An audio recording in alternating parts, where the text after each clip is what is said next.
Hello my dear student, আশা করি তোমরা সকলেই খুব ভালো আছো। প্রথমে জানাই যে তোমাদেরকে পবিত্র ঈদের অনেক অনেক শুভেচ্ছা। তোমরা যাতে করে তোমাদের এবছর ঈদ খুব ভালোভাবে কাটাতে পারো সেই জন্য অনেক শুভেচ্ছা রইলো। তো আজকের এই ভিডিওটিতে হচ্ছে আমরা পরমাণু, অণু এবং রাসায়নিক বিক্রিয়া এই চ্যাপ্টারের যে কোশ্চেনগুলো রয়েছে সেটার আজকের লাস্ট পার্ট। তবে হ্যাঁ, তোমাদের যদি আরও কোনো কোশ্চেন মনে হয়, যদি ডাউট থাকে, তাহলে তোমরা কমেন্ট সেকশানে আমাকে জিজ্ঞেস করতে পারো। তো প্রথমে যেই পার্টগুলো আমাদের হয়ে গিয়েছে সেগুলো আমি একবার বলে দিই। আমরা বইয়ের মধ্যে যে কিছু কোশ্চেন রয়েছে সেইগুলো আগের দিন সলভ করেছিলাম, তার আগের ভিডিওতেও কিছু কিছু কোশ্চেন সলভ করেছি, এবং আজকে এই লাস্ট পার্টে মূলত আমরা বিক্রিয়া, সমতা বিধান এই সমস্ত জিনিসগুলো নিয়ে আলোচনা করব। তো প্রথমে আগে বলে দিই যে রাসায়নিক বিক্রিয়া কাকে বলে। তোমরা তো খুব ভালো করেই জানো যে প্রক্রিয়ায় এক বা একাধিক পদার্থ বিশ্লিষ্ট হয়ে অথবা দুই বা ততোধিক পদার্থ পরস্পর যুক্ত হওয়ার ফলে কি হয় না, তো পদার্থগুলির অণুর গঠনের পরিবর্তিত হয়ে এক বা একাধিক নতুন ধর্ম বিশিষ্ট হচ্ছে কি আমরা পদার্থ পেয়ে থাকি, অর্থাৎ পদার্থ উৎপন্ন হয়। সেই প্রক্রিয়াকে আমরা বলে থাকি রাসায়নিক বিক্রিয়া। রাসায়নিক বিক্রিয়ার কিছু বৈশিষ্ট্য আছে, যেমন বললাম এখনই, যে তোমরা আগের পার্টে যদি তোমরা ফার্স্ট পার্ট দেখে থাকো তাহলে দেখবে সেখানে লেখাই রয়েছে বিক্রিয়ক এবং বিক্রিয়াজাত পদার্থ কাকে বলে। তো এখানে দেখো একটা জিনিস বলা আছে যে রাসায়নিক বিক্রিয়ায় বিক্রিয়ক পদার্থগুলি কি হয় না, তো সমস্ত ধর্ম লোপ পেয়ে যায় এবং সম্পূর্ণ একটা নতুন ধর্ম বিশিষ্ট কি তৈরি হয়, বিক্রিয়াজাত পদার্থ তৈরি হয়। আর একটা কী হয় না, তো রাসায়নিক বিক্রিয়ায় হচ্ছে কি তাপের শোষণ বা উদ্ভব দুটোই ঘটতে পারে। আর থার্ড নম্বর হচ্ছে রাসায়নিক বিক্রিয়ায় বিক্রিয়ক ও বিক্রিয়াজাত পদার্থে মোট যে ভর সেটা কিন্তু অপরিবর্তিতই থাকে। তারপর দেখো 34 নম্বর কোশ্চেনে রাসায়নিক সমীকরণ কাকে বলে। তোমরা এরপরে আরও জানবে বিভিন্ন রকমের কোশ্চেনে যে কীরকমভাবে একটা সমীকরণ হয়। তো দেখো বলেছে যে চিহ্ন ও সংকেতের সাহায্যে যখন কোনো রাসায়নিক বিক্রিয়ায় বিক্রিয়ক এবং বিক্রিয়াজাত পদার্থগুলিকে সংক্ষেপে বা সাংকেতিকভাবে আমরা প্রকাশ করে, এই যে পদ্ধতিটাই হচ্ছে কি রাসায়নিক সমীকরণ বলা হয়ে থাকে। এবার 35 নম্বর কোশ্চেনে আমরা কিছু কোশ্চেন যেগুলো বই থেকেই নেওয়া হয়েছে। তো দেখো বলা হয়েছে মিউরিয়েটিক অ্যাসিডের সাথে সোডা মেশালে কি হবে। তো সেক্ষেত্রে দেখা যাবে যে বুদবুদ আকারে কার্বন ডাই অক্সাইড গ্যাস নির্গত হবে। তারপর 36 নম্বর কোশ্চেনে বলা হয়েছে মিউরিয়েটিক অ্যাসিড যদি 10টা প্রলেপ মেশানো হয় তাহলে সেক্ষেত্রে কি উৎপন্ন হতে পারে। সেখানে বুদবুদ আকারে কি উৎপন্ন হয়, হাইড্রোজেন গ্যাস নির্গত হবে। পাথরের চুন ও জল মেশালে কি হবে, সেখানে হচ্ছে কি তাপ উৎপন্ন হবে। পাথরের চুন আর কলি চুন এই দুটো খুব ইম্পর্টেন্ট কোশ্চেন, এই দুটো তোমরা কিন্তু সংকেতটা অবশ্যই ভালোভাবে দেখে যাবে। দেখো বলা হচ্ছে পাথরের চুনের হচ্ছে কি যে আমরা যেটাকে বলে থাকি ওর রাসায়নিক নাম হচ্ছে ক্যালসিয়াম অক্সাইড এবং কলি চুনের রাসায়নিক নাম হচ্ছে ক্যালসিয়াম হাইড্রক্সাইড। তো ক্যালসিয়াম অক্সাইড অর্থাৎ হচ্ছে কি CaO এবং ক্যালসিয়াম হাইড্রক্সাইড CaOH এর হোল 2। তারপর দেখো এবার আমরা যে রাসায়নিক বিক্রিয়া পড়লাম কিছুক্ষণ আগে, তো এই রাসায়নিক বিক্রিয়া কিন্তু মূলত 4 ধরনের হয়ে থাকে। কি কি না, তো প্রত্যক্ষ সংযোগ বিক্রিয়া, প্রতিস্থাপন বিক্রিয়া, বিয়োজন বিক্রিয়া, বিনিময় বিক্রিয়া। তো আমরা এর পরে দেখো যে বিভিন্ন বিক্রিয়ার উদাহরণ আমি দিয়েছি, তো এখানে একটা একটা করে এক্সাম্পল দেওয়া হয়েছে। যেমন দেখো যে হাইড্রোজেন আর অক্সিজেন সংযোজন মানে কি দুটো জিনিস মিলে হয়তো কোনো একটা জিনিস তৈরি হওয়া, তো সেটাকে আমরা বলছি সংযোজন। তো যেমন দুটো হাইড্রোজেন এবং অক্সিজেন মিলে কি তৈরি হয়েছে, জল তৈরি হয়েছে, অর্থাৎ H2O তৈরি হয়েছে।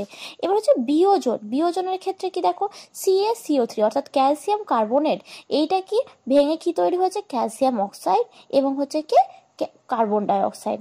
তারপর প্রতিস্থাপন অর্থাৎ যখন একটার দ্বারা অন্যটা প্রতিস্থাপিত হয়, যেমন এখানে দেখো যে CuCl2 প্লাস Zn সমান হচ্ছে কি ZnCl2 প্লাস Cu, অর্থাৎ এখানে Cuটা কার দ্বারা প্রতিস্থাপিত হয়েছে, Zn এর দ্বারা প্রতিস্থাপিত হয়েছে। তারপর দেখো নেক্সট আমরা চলে আসবো D নম্বর, অর্থাৎ হচ্ছে দেখো বলা হয়েছে বিনিময় বিক্রিয়া। এখানে বিনিময় হয়েছে NaCl প্লাস AgNO3 সমান AgCl প্লাস হচ্ছে NaNO3। এই বিক্রিয়াটাকে আমরা কি বলবো, কোন ধরনের বিনিময় বিক্রিয়া। এবার আমরা যেটা দেখব সেটা হচ্ছে রাসায়নিক সমীকরণের সমতা বিধান। তোমরা আগেই দেখেছো যে সমতা বিধান কি করে করা হয়, বা হয়তো তোমাদের সে সম্পর্কে হয়তো অল্প ধারণা আছে। তো এক্ষেত্রে আর কিছুই না, এক্ষেত্রে আমরা যে বিক্রিয়কগুলো থাকে এবং বিক্রিয়াজাত পদার্থ যেটা পায় সেইটাকে আমাদেরকে সমান করতে হবে, বাম পক্ষ এবং ডান পক্ষ দুই দিকে কিন্তু সমান করতে হবে। তো দেখো প্রথম যেটা বলা হয়েছে এগুলো কিন্তু তোমাদের এই লিস্টটাও কিন্তু তোমাদের বই থেকেই নেওয়া হয়েছে। এখানে বলা হয়েছে কি কার্বন প্লাস অক্সিজেন মিলে হয়েছে কি 2CO। অর্থাৎ এখানে দেখো তোমরা যদি ভালো করে লক্ষ্য করো, অক্সিজেন কটা রয়েছে? দুটো। কার্বন কটা রয়েছে? একটা। এবার বিক্রিয়কের দিকে এদিকে, এবার বিক্রিয়াজাত পদার্থের সঙ্গে যদি আমরা 2 গুণ করে দিই তাহলে সেক্ষেত্রে কি হয়ে যাবে হচ্ছে কি 2CO হয়ে গেল, এবং দেখো দুদিকটায় সমান হয়ে যাবে, দুটো কার্বন দুটো অক্সিজেন হয়ে গেল।